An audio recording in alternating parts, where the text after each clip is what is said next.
My name is Ethan Marshall, and I buried my daughter with trembling hands and a heart cracked beyond repair.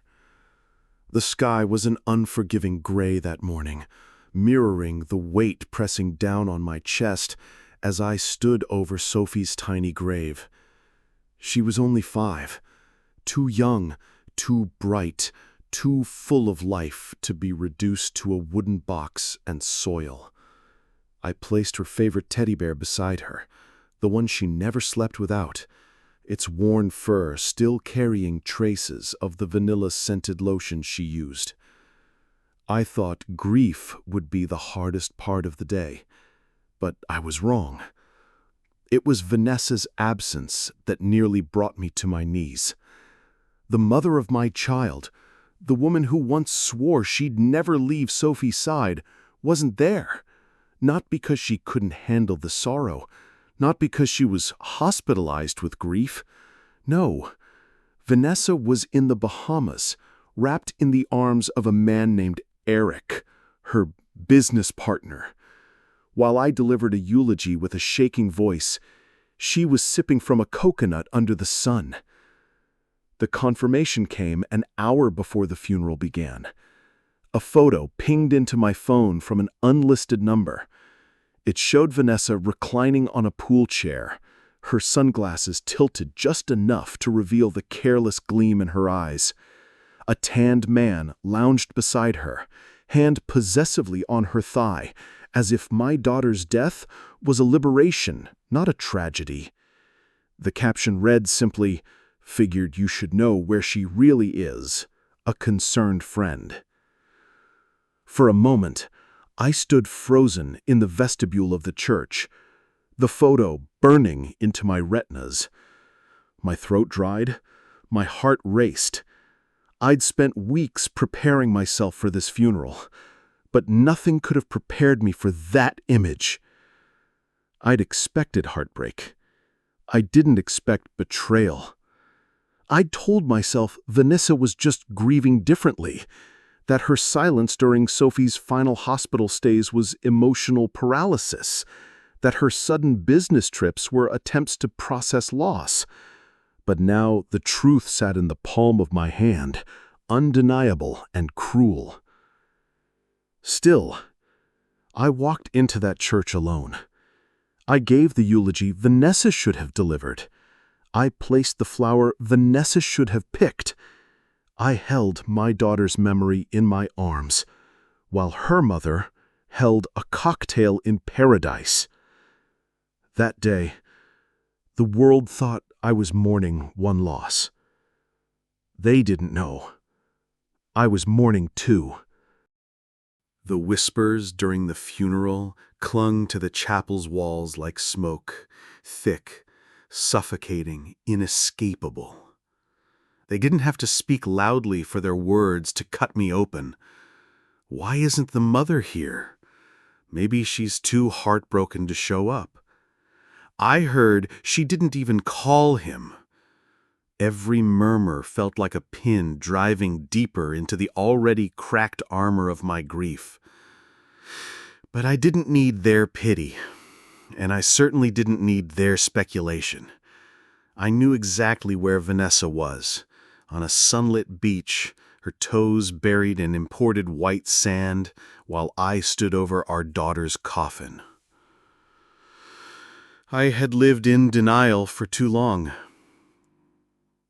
For months, Vanessa's presence in our lives had been evaporating in slow, calculated degrees. It started with canceled bedtime stories, then missed hospital visits.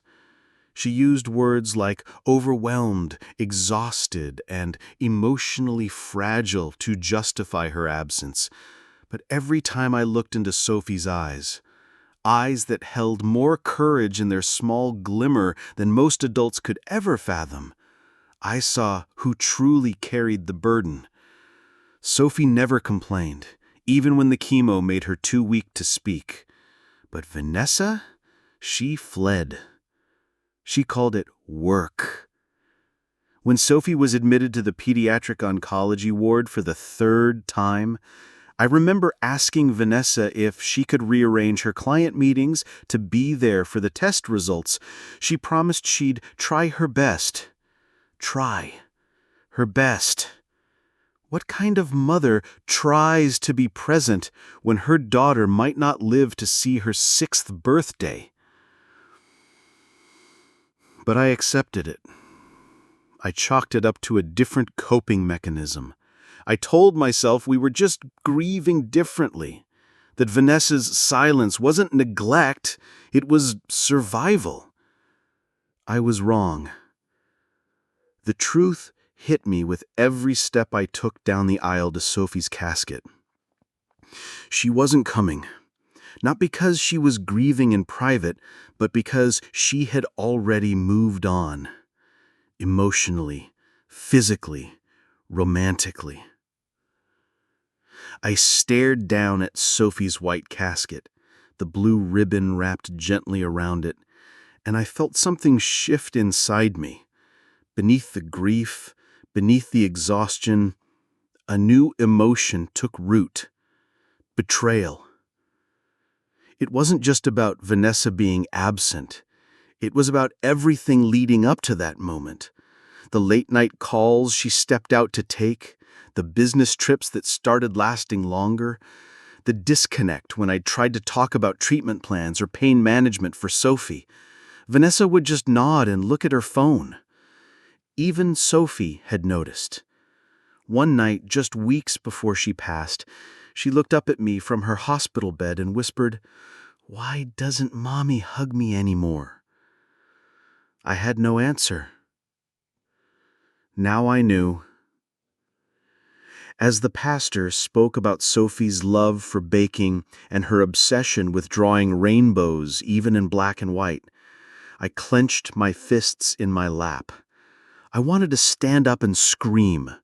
Not at the mourners, not even at Vanessa, but at myself, for letting it go on for so long, for making excuses for a woman who had already left us long before our daughter took her last breath. My phone buzzed again in my pocket, snapping me out of my trance. I knew better than to look at it, but my fingers moved on their own. Another message from the same unknown number. This time, just 5 words. She told him you're weak. My blood turned to ice. Not only was Vanessa gone, she was rewriting the story, casting herself as the victim, me as the villain. She was hundreds of miles away, spinning lies about me to the man she was now sharing hotel beds and poolside drinks with. I slipped the phone back into my jacket, jaw tight. I couldn't afford to let the rage overtake me, not in front of Sophie, not in front of the people who came to mourn her. But deep inside, a promise took form. Vanessa was not going to walk away from this without consequences. She didn't just abandon her daughter. She abandoned her responsibility. She abandoned love. And worst of all, she abandoned Sophie in the one moment when it mattered the most. Her goodbye. That night, I couldn't sleep. The echoes of the pastor's words haunted me, but louder still was the memory of Sophie's voice asking why her mother didn't hug her anymore. I lay in bed, staring at the ceiling, the darkness pressing down like guilt on my chest. Vanessa's absence at the funeral was one thing. That photo by the pool was another. But the message, "She told him you're weak," looped in my mind like a cruel mantra. Weak. I had held Sophie's hand through every injection, every hospital stay, every night of fever and tears. I was the one who learned to read medical charts, fought with insurance, and carried her when her legs gave out. And now the woman who should have been by our side, who should have loved her more fiercely than anyone, was mocking me from paradise? I sat up. I needed answers. I walked to Vanessa's office, the one she guarded so religiously, with passwords and off-limits glances. But grief gives you a new kind of courage, or maybe it was rage, and I pushed open the door without hesitation. The room smelled like her perfume, artificial and cold. Her desk, always perfectly organized, had a single stack of folders labeled insurance in her neat handwriting. I flipped it open, expecting maybe a bill, a contact form, something mundane. Instead, I found something monstrous. Sophie's life insurance policy. The sight of her name, Sophie Grace Miller, typed in bold at the top, made my throat tighten. But as I read further, a slow, sickening chill spread through me. The policy had originally named both Vanessa and me as joint beneficiaries, but someone had submitted an amendment 6 months ago. Vanessa's signature alone. I scanned the lines again, refusing to believe what I was reading. My name? Removed? Beneficiary. Vanessa Reynolds. And then I saw the payout. $1 million. The date of the update? Just 3 weeks after Sophie was placed in palliative care. My hands trembled. I turned the page and found an attached wire transfer confirmation. $250,000 sent to E. Callaway Holdings, LLC, a business name I didn't recognize. But the initials? They screamed. Eric. Her lover. I staggered backward, nearly knocking over the chair behind me. This wasn't just neglect. It wasn't just infidelity. Vanessa had turned our daughter's death into currency. I had stood over Sophie's casket hours earlier, clinging to the belief that maybe Vanessa was broken, maybe grief had shattered her ability to cope. But this was calculated, strategic, premeditated.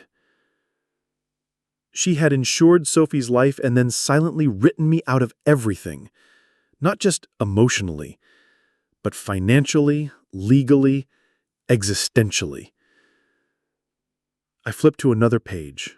Receipts, flights, jewelry, hotel suites booked under aliases, and then tucked between some loose sheets I found a sticky note scribbled in Vanessa's handwriting.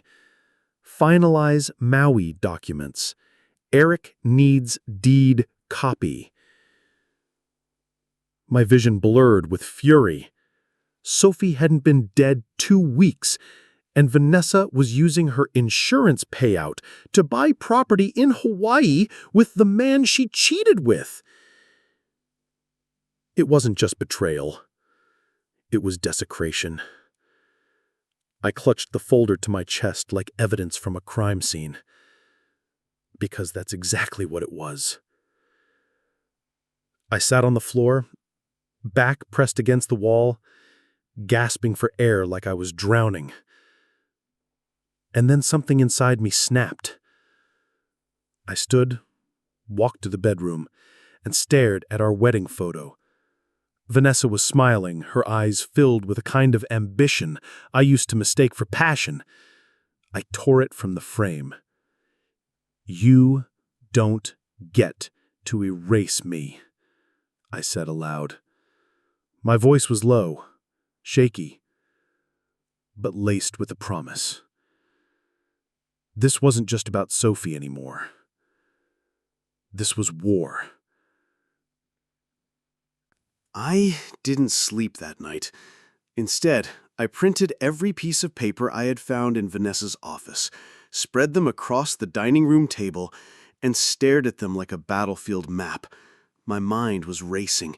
Disgust, grief, and fury, all swirling together. But underneath that storm was something sharper, clarity. This wasn't just emotional betrayal. This was premeditated, strategic, theft. And if Vanessa could be calculated, then so could I. At dawn, I picked up my phone and called the only person who might be able to understand the weight of what I'd discovered. Isla Caldwell, Eric's ex-fiancée. We'd never met before, but I remembered her name from a half-deleted email I once glimpsed on Vanessa's iPad. I searched her on LinkedIn, found her corporate page, and messaged her with a single line. "You don't know me, but I think we were both betrayed by the same people. Call me." To my surprise, she responded in minutes. 30 minutes later, we were face to face at a nearby cafe. She looked exhausted, not just tired, wrecked. But when I placed the insurance policy and the wire transfer documents on the table between us, something in her eyes changed. Recognition, rage, relief. She leaned forward and whispered, "I thought I was crazy." Eric had ghosted her 2 months before his business trips with Vanessa began. At first, she'd assumed he was just a coward. But then bills started piling up. Credit card charges she didn't recognize. A shared account drained dry. Turns out Vanessa and Eric had been laundering the insurance money through a shell LLC tied to Eric's failed real estate venture. Together, they were funneling Sophie's death benefits into an offshore account in the Caymans. Isla had traced some of it while trying to rebuild her own life. I showed her the forged amendment removing me as a beneficiary. She pulled out a manila folder of her own. Phone records, emails, photos of Eric and Vanessa in Maui, dates and times that overlapped with what I'd found. Together, our folders told the truth. It wasn't just adultery. It was organized fraud. And now, we had the receipts. I brought in Nolan, my lawyer since college. He'd always been calm, thorough, and ruthless when it mattered. When I laid out the entire case in his office, he said nothing for a long while, just read and reread every page. Finally, he looked up and said, "They're going to prison if we do this right." That was the first time I smiled in days. What Nolan uncovered next made my blood run colder.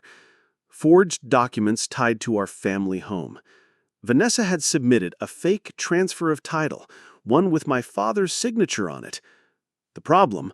My father had early-stage dementia and hadn't signed anything in over a year. They'd been using his condition to justify paperwork, doctoring signatures to move assets into Vanessa's name. I called my mother. She broke down the moment I explained what I'd found. "She tried to get your father to sign a blank form last fall," she said, voice shaking. "I knew something was wrong, so I hid the folder. I didn't know it had gone this far." I drove to their house that evening and found the missing documents stashed behind a stack of photo albums in their study. The signatures didn't match, and more importantly, the dates aligned exactly with the timeline Nolan had uncovered. Vanessa had used my daughter's death scheme to steal from my father. They thought I'd be too numb to notice, too broken to fight. But they'd miscalculated. In the following days, Isla and I turned into detectives. We organized a full case file of timelines, bank transfers, overlapping hotel bookings, and insurance amendments. Vanessa's emails revealed everything from finalizing the condo papers to making sure Jacob doesn't get suspicious. Every move was documented, every lie traced. With Nolan's help, we filed a fraud report, froze all joint accounts, and contacted law enforcement. By the time Vanessa and Eric returned from Maui, smug and sun-kissed, we were ready. The day of the hearing arrived, wrapped in a quiet tension I hadn't felt since Sophie's final days in the hospital. The courtroom smelled of old wood and paper, as if the walls themselves had seen too many betrayals and were bracing for another. Vanessa sat across from me, flawless as ever in her tailored navy suit, but her posture was stiff. Her eyes searched the room like a woman trying to calculate exits. Eric, on the other hand, looked like he hadn't slept in days. Nolan arrived 5 minutes before the gavel dropped, briefcase in hand, face unreadable. He nodded once to me, then unpacked what looked like war plans. Tabs, binders, a stack of affidavits, notarized statements, and one very thick envelope labeled Exhibit C, Fraud Trail. The judge, a no-nonsense woman with silver hair and sharp glasses, entered with the weight of authority. We are here today to determine the validity of the contested property claims, financial transactions, and medical custodial documents filed by Mrs. Vanessa Langley and Mr. Eric Dunn. Vanessa kept her chin high. That didn't last long. Nolan was surgical. His opening was calm and composed, just facts. But with each exhibit introduced, I could see the confidence drain from Vanessa's face. The court projector flickered to life, displaying Vanessa's emails to Eric, coordinating access accounts, planning the transfer of my daughter's life insurance funds to a shell company in the Caymans. Next came the forged documents, property transfers and insurance amendments with signature mismatches we'd verified through handwriting experts. But the dagger? Medical custody paperwork. Documents Vanessa had filed to block me from making medical decisions for Sophie in the final weeks of her life.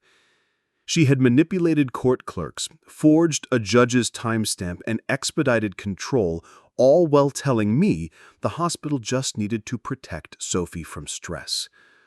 In other words, she lied to a dying child's father so she could control not just her money, but her life.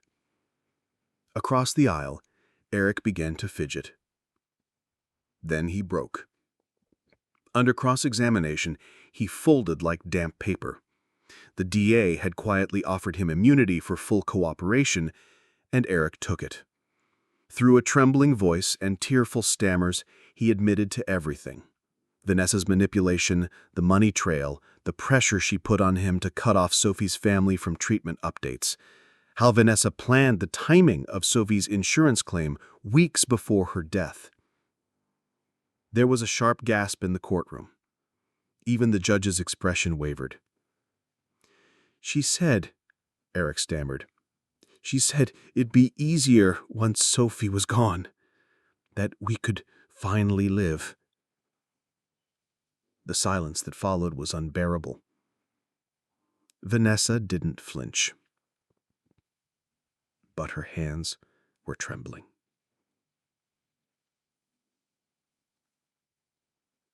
Nolan stood.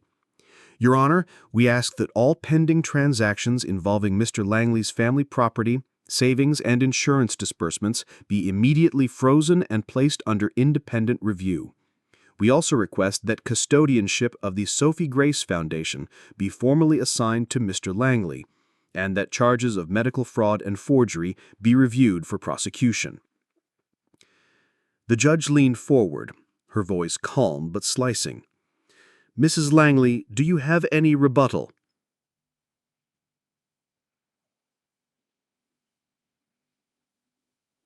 Vanessa opened her mouth, but no sound came out. Her lips trembled, eyes darting for help that never arrived.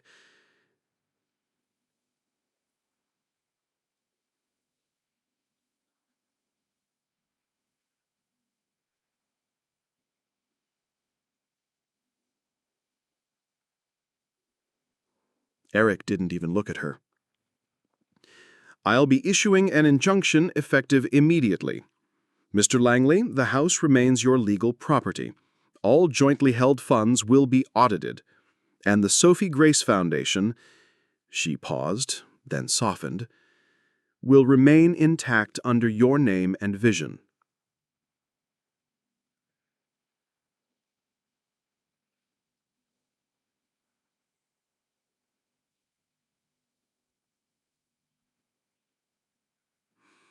I didn't cry.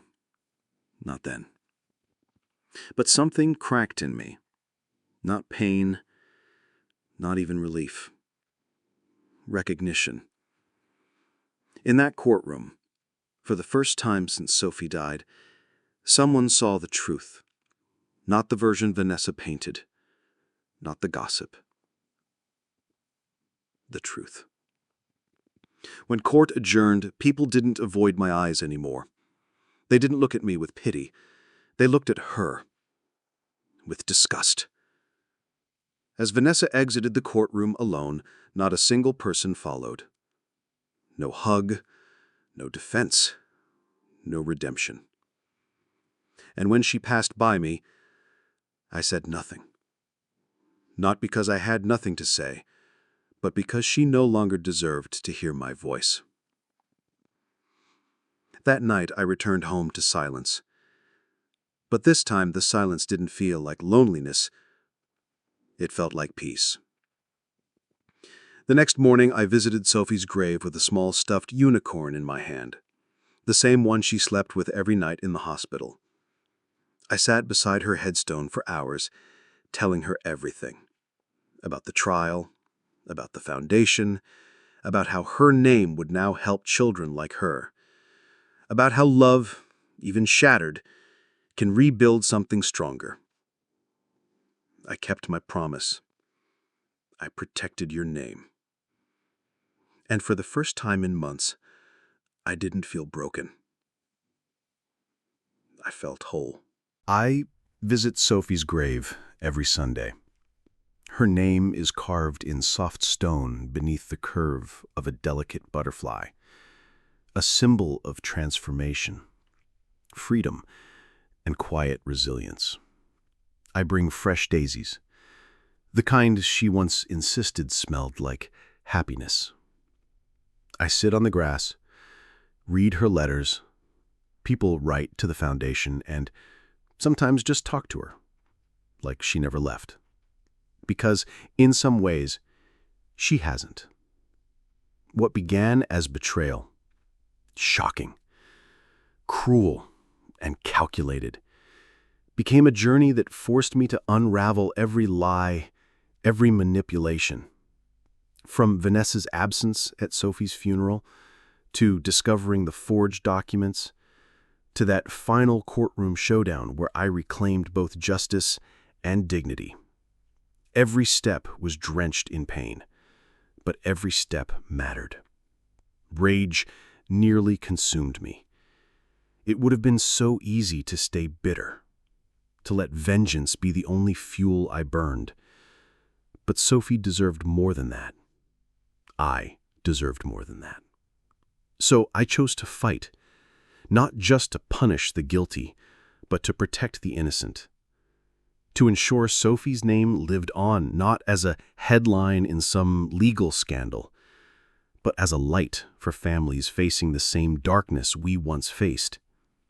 The Sophie Grace Foundation now helps hundreds of children and families each year, paying hospital bills, supporting single parents, funding research into pediatric cancer. Her favorite drawings hang in the office. Her laughter lives in the walls. And I found peace. I learned that true strength isn't in how loudly you fight. It's in why you fight. It's in choosing love when hate feels easier. In standing tall even when your world has collapsed. In saying you won't destroy me. Not with a shout, but with a quiet, resolute step forward. Vanessa lost far more than she tried to steal.